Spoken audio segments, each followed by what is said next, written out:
In person, James Monroe cut the figure of the quintessential hero of the Revolution, from his boots, breeches, and ceremonial sword, right up to his cockade hat.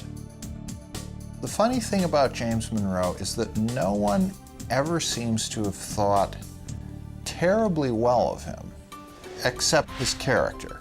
Everybody said he was honest, and everybody said he was trustworthy. But no one ever said he was extremely intelligent. Yet this man must have been doing something right, because he gets elected twice to the presidency by crushing margins. Monroe's presidency was so seemingly amicable that he was unopposed when he ran for his second term. He had, in many ways, a falsely easy presidency. This is supposed to be the era of good feelings. He seems to reign over a period of peace and happiness in America. But not really. At the beginning of Monroe's first term, the territory of Missouri petitioned for statehood. In theory, adding a star to the flag should have been cause for national celebration. Instead, it ignited a great political debate over slavery. Would Missouri be a free or slave state?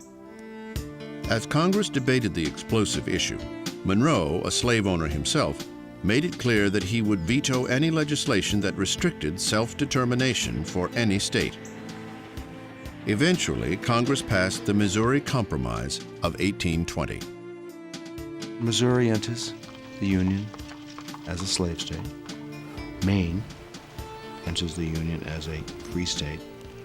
And prohibitions are put upon the expansion of slavery. While the slavery question simmered, Monroe faced a border crisis in Florida. The territory was still owned by Spain, but the Spanish did little to govern it. By 1818, border incursions were common. Seminole Indians, in particular, were raiding white settlements in Georgia. These raids were often encouraged by British privateers, who operated on the Florida coast. In response, Monroe sent troops to the region, led by the hero of New Orleans, General Andrew Jackson. In 1819, the Spanish ceded Florida to the United States without a fight. Border disputes were constant during Monroe's tenure. Significantly, it was a border issue that led to Monroe's defining moment in office. In December 1823, the president delivered a message to Congress and to the world. Ostensibly, he addressed a minor dispute between Russia and the United States over Alaska. But the speech contained a short paragraph that became his legacy. It stated, "The American continents are henceforth not to be considered as subjects for future colonization by any European powers."